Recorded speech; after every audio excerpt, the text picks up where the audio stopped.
கார்த்தி ரேவதி சீரியல்லேருந்து சூப்பரான ப்ரோமோ வந்திருக்கு. நம்ம அதை பற்றி தான் அந்த வீடியோக்குள்ளே நம்ம பார்க்க போகிறோம். நம்ம வீடியோக்குள்ளே போகிறதுக்கு முன்னாடி நம்ம சேனலுக்கு யாரெல்லாம் சப்ஸ்கிரைப் பண்ணலையோ அவங்களாம் சப்ஸ்கிரைப் பண்ணிக்கிடுங்க.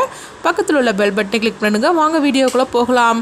சாம்டி ஸ்ரீ தான் காட்டுறாங்க. அப்போ வந்து கார்த்திகிட்ட வந்து சொல்லிட்டு இருக்கிறாங்க, மாப்பிள்ள நம்ம நாளைக்கு வந்து எல்லாருக்குமே நம்ம போனஸ் கொடுத்துடலாம் அப்படிங்கும்போது, அப்போ சந்திரகலா வந்து சொல்கிறாங்க, அக்கா 5 கோடி ரூபா தேவைப்படும், எதுக்காக இவங்களுக்கு இவ்வளோ ரூபா போனஸ் கொடுக்கணும் அப்படிங்கும்போது, இங்கே பாரு சந்திரா அப்படிலாம் நீ பேசிகிட்டு இருக்காத, இன்றைக்கி நம்ம இந்த நிலமையில இருக்கிறோன்னா அதுக்காக வரணும். அது மட்டும் இல்லாமல் நம்மளுக்கு 4 மடங்கு லாபம் கிடச்சிருக்குது. அப்படி இருக்கும்போது அவங்களுக்கு நம்ம இவ்வளோ தூரம் போனஸ் கொடுக்குறதுல எந்த பிரச்சனையும் கிடையாது அப்படின்னு சொல்லவும், அப்போ கார்த்தி வந்து அவங்க சொல்கிறாங்க, நாளைக்கு எல்லாருக்கும் வந்து அத்தை கையால் போனஸ் கொடுப்பாங்க அப்படிங்கவும், அப்போ எல்லாருமே கார்த்திக் ரொம்பவே நன்றி சொல்கிறாங்க.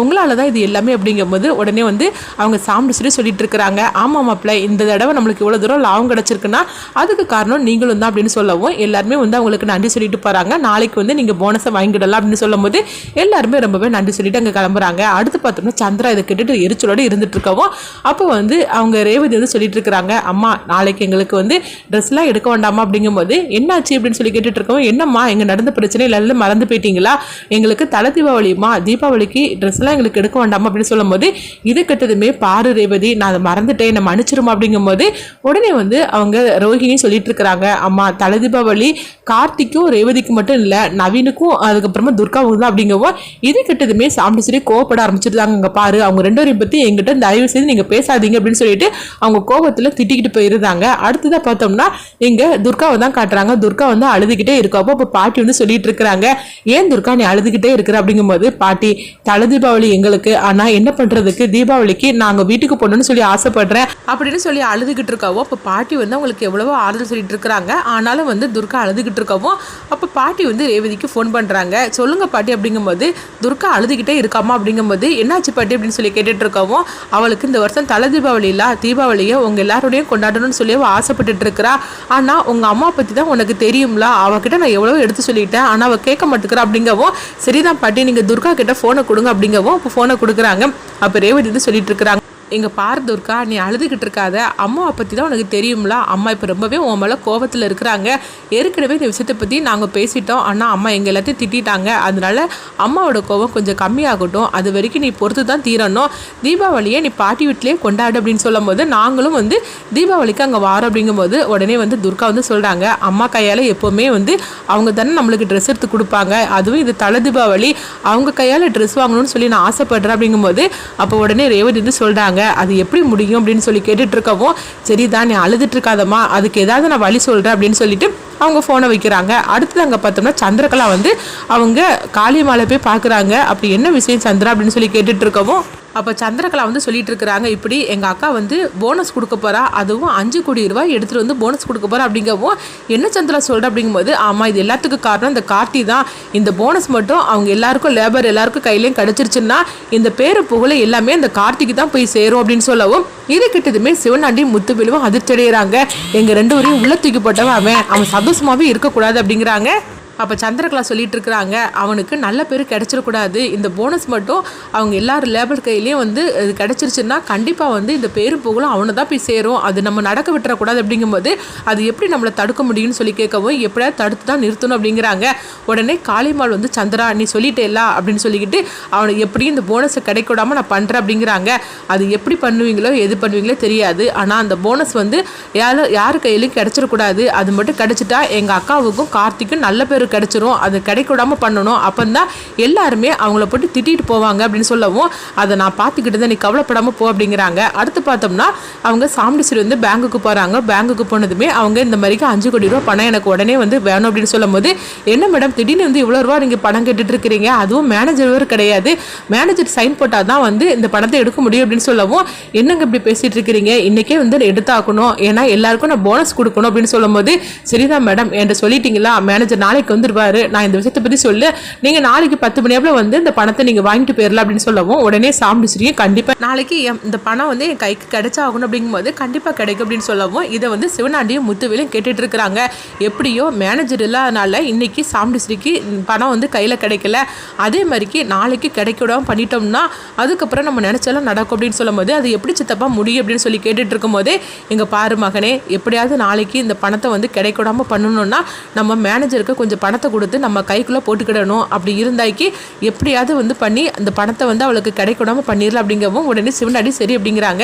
அடுத்து பார்த்தோம்னா அவங்க 2 பேரும் காளியம்மாள்கிட்ட போய் இந்த விஷயத்தை பற்றி சொல்லவும் இப்போ காளியம்மாள் வந்து சொல்லிட்டு இருக்கிறாங்க, இந்த பணத்தை எப்படியாவது கிடைக்கூடாமல் பண்ணணும். இங்கே பாரு, எத்தனையோ தடவை நம்ம வந்து அவங்ககிட்ட தோற்று போயிருக்கிறோம், ஆனால் இந்த தடவை அப்படி இருக்கக்கூடாது, இந்த தடவை நம்ம தான் ஜெயிச்சாகணும். அப்படிங்கும்போது உன்னுடைய இதை எல்லா புத்திசாலித்தனத்தையும் இதில் நீ காட்டுற, அது மட்டும் இல்லாமல் உன்னை உள்ளே அனுப்புன அந்த கார்த்தி, அதனால இது எல்லாத்தையும் நீ மனசில் வச்சுக்கிட்டு இந்த பணத்தை அவங்களுக்கு கிடைக்கூடாமல் நீங்கள் செஞ்சே தீரணும். அப்படிங்கும்போது அப்போ சிவனாண்டி வந்து சொல்லிட்டு இருக்கிறாங்க, சித்தி அவங்க 2 பேரும் மேலேயும் நான் அவ்வளோ கோபத்தில் இருக்கிறேன், அதனால அந்த பணத்தை கிடைக்கூடாமல் பண்ணிடுது அப்படின்னு சொல்லிட்டு இருக்கிறாங்க. அடுத்ததான் அங்கே பார்த்தோம்னா வந்து கார்த்திகிட்ட ரேவதி வந்து இந்த விஷயத்தை பற்றி சொல்கிறாங்க.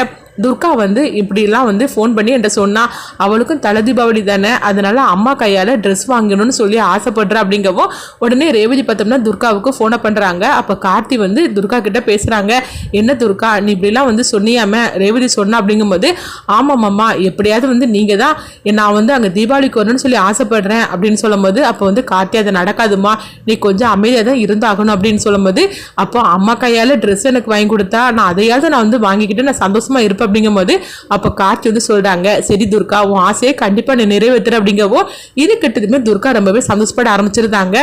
மாமா கண்டிப்பா எனக்கு வந்து அம்மா கையால் ட்ரெஸ்ஸை வாங்கணும்னு சொல்லி ஆசைப்படுற, அது நடக்குமான்னு சொல்லி கேட்கும்போது கண்டிப்பாக நடக்கும், நீ கவலைப்படாது அப்படின்னு சொல்லிட்டு இருக்கவும் அடுத்து பாட்டி வந்து அவங்க கார்த்திகிட்ட பேசுகிறாங்க, என்னையா துர்கா அழுதுகிட்டே இருக்கிறாயா அப்படின்னு சொல்லும்போது பாட்டி அவளை கொஞ்சம் ஆறுதல் சொல்லுங்கள், வேறு என்ன பண்ணுறதுக்கு, அத்தை இப்போ அவன் மேலே கோபமாக இருக்கிறாங்களா, அதனால அது எல்லாமே வந்து சரியாகிற வரைக்கும் கொஞ்சம் அவள் அமைதியாக தான் இருக்கணும். அப்படிங்கும்போது அதை தான் நானும் சொல்லிட்டு இருக்கிறேன் அப்படிங்கிறாங்க. அடுத்தது அங்கே பார்த்தோம்னா சாம்பிடி தான் காட்டுறாங்க. அவங்க எல்லாருக்கும் வந்து ட்ரெஸ் எல்லாம் வாங்கிட்டு வரவும் அப்போ எல்லாருக்குமே வந்து ட்ரெஸ் எல்லாம் கொடுக்குறாங்க. அப்போ ரேவதியும் அவங்க வந்து கூப்பிடவும் 2 பேருமே வராங்க. உங்களுக்கு இந்த வருஷம் தலை தீபாவளி, அதனால உங்களுக்கு ஸ்பெஷல் அப்படின்னு சொல்லிட்டு அதை கொடுக்கவும், அது மட்டும் இல்ல மாப்பிள்ள உங்களுக்காக நான் தங்க செயின்லாம் வாங்கிட்டு வந்திருக்கிறேன், இது எல்லாத்தையும் நீங்க போடணும் அப்படின்னு சொல்லும்போது அத்தை எனக்கு இதெல்லாம் வேண்டாம். அப்படிங்கும்போது என்ன மாப்பிள்ள இப்படி சொல்லிட்டு இருக்கிறீங்க, உங்களுக்காக நான் ஆசையா நான் வாங்கிட்டு வந்திருக்கிறேன், அதனால இது போட்டுக்கணும். அப்படிங்கவும் அப்போ கார்த்தி வந்து சரின்னு சொல்லி அவங்க வாங்கிக்கிட்டுதாங்க. அப்போ கார்த்தி வந்து சொல்றாங்க, அத்தை இதே மாதிரிக்கு வந்து ஒரு 4 ஜோடிங்க வந்து அவங்களுக்கு வந்து கல்யாணம் ஆகியிருக்குது, அவங்களுக்கு இந்த வருஷம் தான் தலை தீபாவளி, ஆனால் அவங்க அப்பா அம்மா வந்து அவங்களுக்கு கொடுக்க முடியாத ஒரு சூழ்நிலை, அதனால உங்கள் கையால் அவங்களுக்கு ட்ரெஸ் வாங்கி கொடுப்பீங்களான்னு சொல்லி கேட்கவோ, என்னம்மா அப்படி சொல்லிட்டீங்க, தாராளமாக நான் என் கையால் நான் கொடுக்குறேன், அவங்களுக்கு வாங்கி ட்ரெஸ்ஸை வாங்கி கொடுக்குறேன். அப்படிங்கும்போது உடனே கார்த்தி சந்தோஷப்படுறாங்க. அப்போ ரேவதிக்கு புரிஞ்சுக்கிட்டாங்க, அதாவது துர்காவுக்கும் நவீனுக்கும் கொடுக்கறதுக்காக தான் கார்த்தி இந்த மாதிரி ஏற்பாடு பண்ணியிருக்காங்க அப்படின்னு. அடுத்ததான் பார்த்தோம்னா அங்கே சாமுண்டீஸ்வரியை தான் காட்டுறாங்க. சாமுண்டீஸ்வரிக்கு அவங்க தீபாவளி வந்து ஃபோன் பண்ணுறாங்க. அப்போ சொல்லுங்க மேடம் அப்படிங்கும்போது கார்த்தியோட ஆதார் கார்டை அனுப்பி வைக்க முடியுமான்னு சொல்லி கேட்கவும், என்ன சொல்லிட்டு இருக்கிறீங்க, எதுக்காக அவருடைய ஆதார் கார்டு, அது மட்டும் இல்லாமல் நான் ஆதார் கார்டை கேட்டோம்னா அவருக்கு என் மேலே சந்தேகம் வந்துடாதா அப்படின்னு சொல்லி கேட்கும்போது, இல்லை மேடம் ஆதார் கார்டு கிடைச்சாதான் அவர் வந்து உண்மையிலேயே அவர் யாருன்னு சொல்லிட்டு எனக்கு வந்து கண்டுபிடிக்க முடியும், அது எனக்கு ரொம்பவே வந்து யூஸ்ஃபுல்லாக இருக்கும், அதனால் நீங்கள் தான் எப்படியாவது வாங்கி தரணும் அப்படின்னு சொல்லவும் உடனே வந்து சரி நான் வந்து உங்களுக்கு வாங்கி நான் வந்து ஃபோட்டோ எடுத்து நான் அனுப்புகிறேன் அப்படின்னு சொல்கிறாங்க.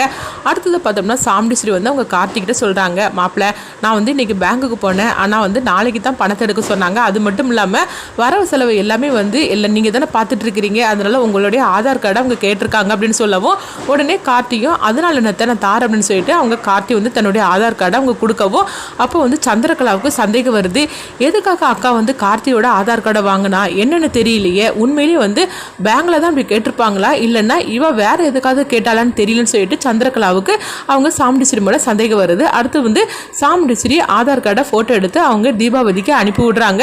மேடம் நான் அனுப்பி விட்டுருக்கேன் பாருங்க அப்படின்னு சொல்லவும் உடனே தீபாவளி சரி அப்படிங்கிறாங்க. அடுத்து பார்த்தோம்னா அவங்க அந்த ஆட்டோகிராஃப் வாங்கினதுமே அவங்களும் சில ஆதாரத்தெல்லாம் கார்த்தியை பற்றின வந்து எல்லாமே வந்து ரெடி பண்ணி வச்சிருக்கிறாங்க. அது ரெண்டையும் அவங்க மேட்ச் பண்ணி பார்க்கும்போது அவங்களுக்கு வந்து ரொம்பவே அதிர்ச்சி அடைகிறாங்க. ஏன்னா கார்த்தி வந்து அபிராமியோட பையன் அப்படிங்கிறது அவங்க உண்மையை கண்டுபிடிச்சிருந்தாங்க. இதை பார்த்ததுமே வந்து தீபாவளி அதிர்ச்சி அடைகிறாங்க. அப்போ கூட உள்ளவங்ககிட்ட சொல்கிறாங்க, இந்த கார்த்தி வேற யாரும் கிடையாது, இவர் வந்து அபிராமியோட பையன், இவர் ரொம்பவே கோடீஸ்வரனாக்கும், ஆனால் எதுக்காக இப்படி இந்த மாதிரிக்கு டிரைவர் வேஷம் போட்டுக்கிட்டு அவங்க சாமுண்டீஸ்வரி வீட்டுக்கு போய் இந்த மாதிரிக்கு நடிச்சிட்டு இருக்காருன்னு தெரியல அப்படின்னு சொல்லவும் அப்போ கூட உள்ளவங்க வந்து சொல்லிட்டு இருக்கிறாங்க, அவருக்கு இந்த மாதிரிக்கு வேலை பார்க்கணும்னு சொல்லி எந்த அவசியமும் கிடையாது, அப்போ எதுக்காக இப்படி பண்ணினாரு, அப்போ சாமுண்டீஸ்வரிக்கும் அவருக்கு என்ன சம்மந்தம் அப்படின்னு சொல்லிக்கிட்டு கூட உள்ளவங்க விசாரிக்கவும் உடனே வந்து தீபாவளி அதிர்ச்சி அடைகிறாங்க. அது எதுக்காக இப்படி பண்றாருன்னு தெரியலையே, அது மட்டும் இல்லாம கார்த்தியை பற்றி நான் கேள்விப்பட்டிருக்கிறேன், ஆனால் அவரை பார்த்தது தான் கிடையாது. அவரை பற்றி ரொம்பவே நல்ல பேர் அவருக்கு இருக்குது. அப்படி இருக்கும்போது எதுக்காக இந்த மாதிரிக்கு டிரைவராக வந்து சாமுண்டீஸ்வரி மேடம் வீட்டில் வந்து வேலை செய்தாருன்னு தெரியல, என்னன்னு தெரியலையே அப்படின்னு சொல்லும்போது சரி நம்ம அவர்கிட்டே வந்து விசாரித்து பார்க்கலாமா அப்படின்னு கூட உள்ளவங்க சொல்லவும், அப்போ தீபாவதிக்கு வந்து இப்போ ரொம்பவே கொலை இருக்குது. கார்த்திகிட்டே போய் நம்ம விசாரிக்கலாமா, இல்லைனா கார்த்திக்கு தெரியாமையே நம்மகிட்ட வந்து சாமுண்டீஸ்வரி மேடம் தான் அந்த மாதிரிக்கு உதவி கேட்டாங்க, அதனால அவருக்கு தெரியாமையே சாமுண்டீஸ்வரி மேடத்துக்கிட்ட இந்த உண்மையை பற்றி சொல்லிடலாமா அப்படின்னு சொல்லிட்டு தீபாவதி குழப்பமடைய